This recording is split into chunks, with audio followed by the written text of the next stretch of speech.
Isya Masjid Al-Huda rahimani wa rahimakumullah. Alhamdulillah, kita bersyukur kepada Allah Ta'ala masih diberikan nikmat iman, Islam, kesehatan, panjang umur, tahun baru. Kenapa nih sing baru, Pak? Kopiai baru kan? Mudah-mudahan walaupun ini tahun Masehi ya kita harus punya sesuatu yang baru juga ya. Walaupun tidak rumah baru atau istri baru, Pak ya. Tetapi yang lebih penting ya, pesan Nabi Shallallahu Alaihi Wasallam, jaddidu imanakum. Pesan Nabi adalah perbaruilah iman kalian. Nah itu ya, itu. Dengan apa?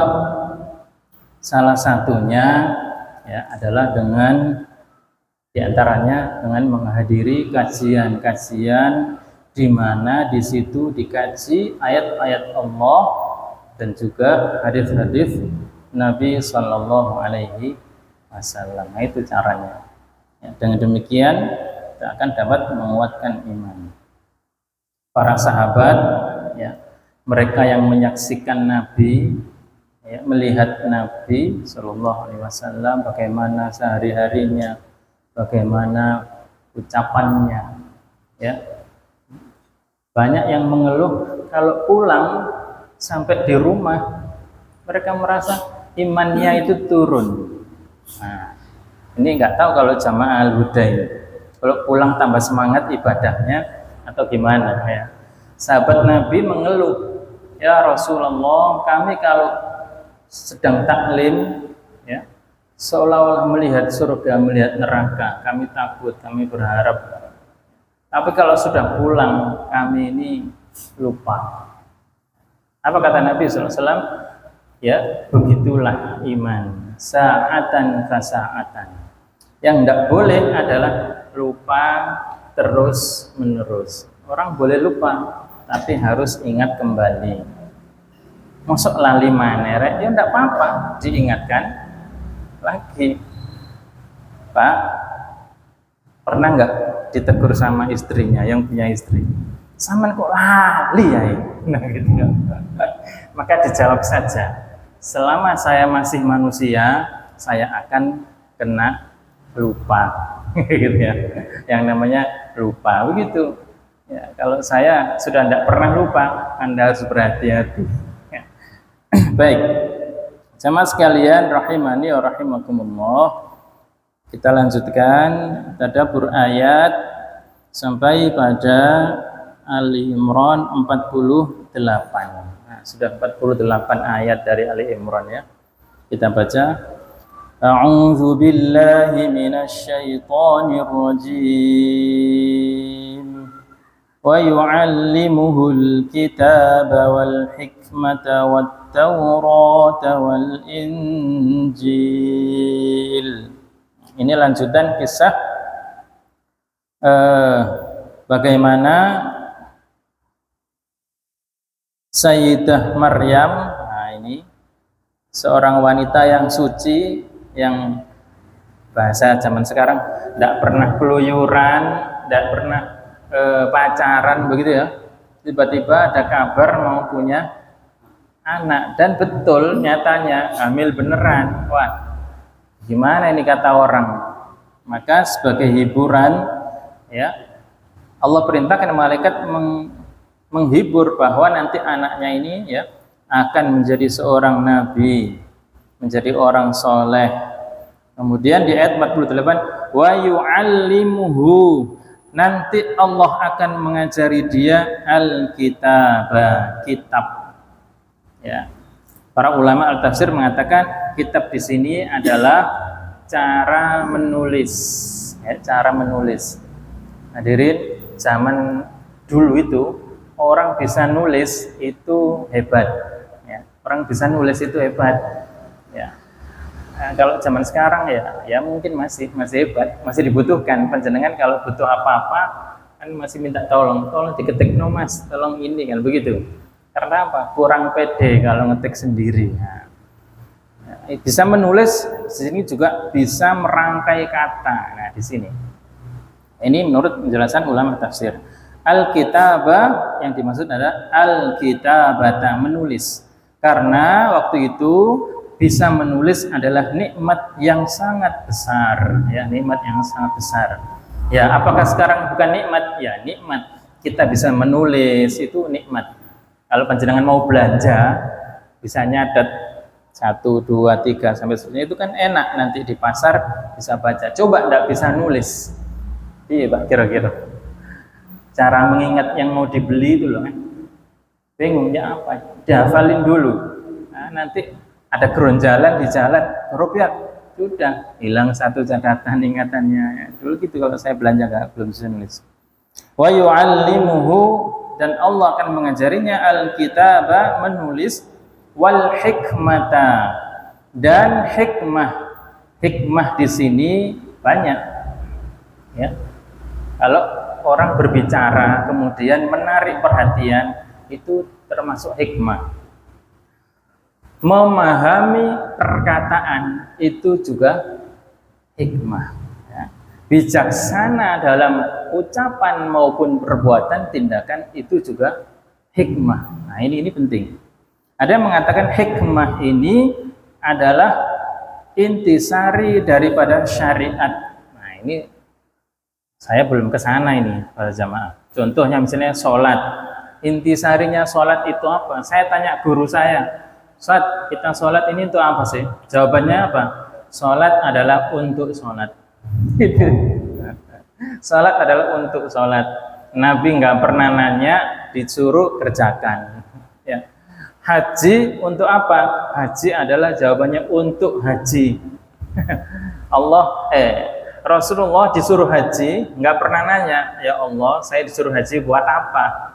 Apalagi nyium Hajar Aswad, ya. Itu yang nyium orang segitu banyak, nggak semuanya loh Pak, sikat gigi, nyium situ. Tapi Rasul udah cium aja, kenapa? Allah yang perintah, nggak pakai nanya. Untuk apa? Nah itu. Ya, jadi hikmah itu memahami syariat. Wa yu'allimuhul kitaba wal hikmata wat taurata wal injil. Nah, dan Allah akan ajari dia, anakmu nanti, yaitu kitab Taurat. Ya, Taurat karena sudah ada pada Nabi Musa, ya, diajarkan sampai Nabi Zakaria, kemudian sampai Nabi Yahya. Ya, ini masih menggunakan kitab Taurat. Nah, Nabi Yahya dengan Nabi Isa ini, sebagian ulama ya mengatakan hanya selisih berapa tahun saja, 1 atau 2 tahun saja usianya. Nabi Yahya ini putranya Nabi Zakaria, sedangkan Maryam ini diasuh oleh Nabi Zakaria, ya, putri dari Imran, diasuh Nabi Zakaria. Nah, ya, Nabi Zakaria punya anak Yahya, wanita yang diasuhnya yang bernama Maryam punya anak Nabi Isa. Masya Allah, ya, istimewa ini, ya, orang-orang soleh semua anak-anaknya. Wal Injil. Nah, ini kitab Injil belum diturunkan, tapi Allah sudah kasih tahu nanti Nabi atau putramu ini membawa kitab yang baru yang menyempurnakan kitab sebelumnya, kitab Taurat, yaitu namanya kitab Injil. Itu kabar gembira untuk menghibur. Nah, dengan demikian Maryam ini semakin kuat. Tidak gampang loh Pak ini. Ada ibu-ibu enggak ini? Perempuan itu kalau sudah bebannya berat, perasaannya yang lebih dikedepankan, bukan pikirannya, maaf ya. Kan banyak tuh, maaf ya, saya baca di berita ya, ada ibu-ibu gelarnya sudah MBA ya, MBA itu Magister Bachelor di luar negeri ya, karirnya Masya Allah, begitu menikah punya anak satu, baru punya anak satu, saya baca itu sampai gimana ya perasaan saya itu ya, punya anak satu kemudian nggak siap merawat anak, ya. Saya tidak tahu penghasilannya berapa, ya. Akhirnya nggak siap ngasih ASI, dibelikanlah susu formula. Nah, kemudian mungkin penghasilannya nggak cukup atau bagaimana, Akhirnya dia mengakhiri hidupnya bersama anaknya itu. Ya, beritanya begitu. Ya, nggak tahu kalau tetangganya yang mengakhiri, ya nggak tahu ya. Beritanya begitu. Nah ini kan memang perempuan ini mudah sekali untuk putus asa. Ya, terutama Pak mereka-mereka yang tidak paham agama. Ya, di negara-negara komunis misalnya di Cina, kemudian Rusia, angka kematian lompat dari gedung itu banyak, ya. Kemudian Jepang ini tinggi sekali, Korea, ya, ya menghabisi dirinya sendiri. Orang pengen hidup kok dia pengen mati, ini gimana? Ini kan kenapa? Kalau dicari beritanya itu yang siapa itu takmirnya Joko Karyan itu kan punya anak di sana di Jepang. Itu kasih tahu sepele satu ya, terlambat masuk kantor ditegur sama pimpinan, sudah pulang-pulang naik gedung tinggi lompat. Cuman begitu. Perempuan terlambat ke kantor, tegur sama pimpinan, ya, ditegur itu kan diingatkan gitu ya. Mungkin nggak terima atau apa, pulang-pulang lompat. Nah ini perempuan ya. Nah kembali ke sini jamaah sekalian, Maryam dihibur sehingga betul-betul dia kuat sekali. Begitu perutnya tambah besar kan omongan orang itu makin ya begitulah, tiap hari, minggu, bulan ya. Nah fa'aja'ahal makhadu, sampai apa ngelarani cara Jawa nih. Nah itu merasa mau melahirkan, maka Maryam itu pergi ke tempat yang cukup jauh ya, sampailah di bawah pohon kurma sehingga lahirlah putranya yang bernama Isa itu ya. Nah, ini para jamaah sekalian rahimani wa rahimakumullah, dari ayat ini yang pertama ya, kalau sudah Allah sebutkan kitab ya, ini pertama Allah mengajarinya kitab, seperti di surat Al-Alaq, Iqra bismi rabbikal ladzi khalaq, khalaqal insana min 'alaq, Iqra wa rabbukal akram alladzi 'allama bil qalam. Nah ini bil qalam ini maksudnya mengajari menulis. Kemudian surat yang kedua setelah Iqra ini turun yaitu surat Al-Qalam sendiri, Nun wal qalami wa ma yasturun. Ya, ini Allah menyebut tentang menulis, ini penting. Maka para jamaah ya, anak kita jangan sampai nggak bisa menulis gitu. Menulis ini perlu.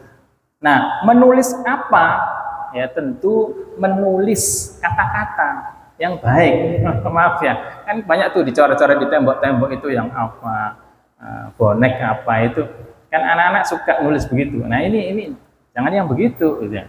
Menulis tapi yang benar ya.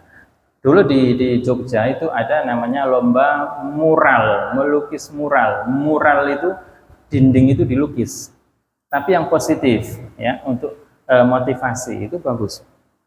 Ini peran lembaga pendidikan untuk mengajari anak-anak supaya menulis yang baik-baik. Ini penting menulis. Kemudian hikmah memahami syariat. Kalau tadi sebagian ulama mengatakan inti syariat, kalau saya lebih kepada pemahaman syariat, misal cara sholat yang benar, cara wudhu yang benar, ini penting ya, penting karena Allah sebutkan setelah menulis.